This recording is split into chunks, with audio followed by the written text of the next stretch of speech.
Hi everyone, in front of me I've got a Galaxy Tab S11 and let me share with you how to reset all settings on this device.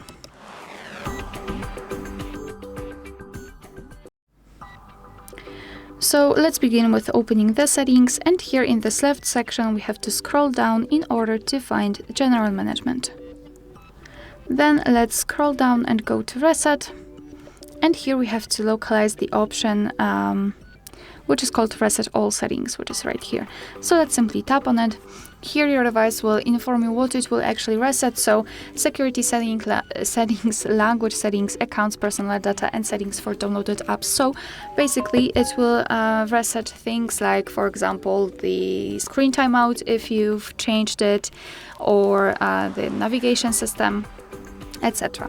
So just the personalization. So just tap on Reset Settings, confirm everything with your screen lock, tap on Reset, and now your device will reset everything. It might need to be restarted, and yeah, just wait until it will be finished. Alright, so that will be all. Thank you so much for watching. Please hit the subscribe button and leave the thumbs up.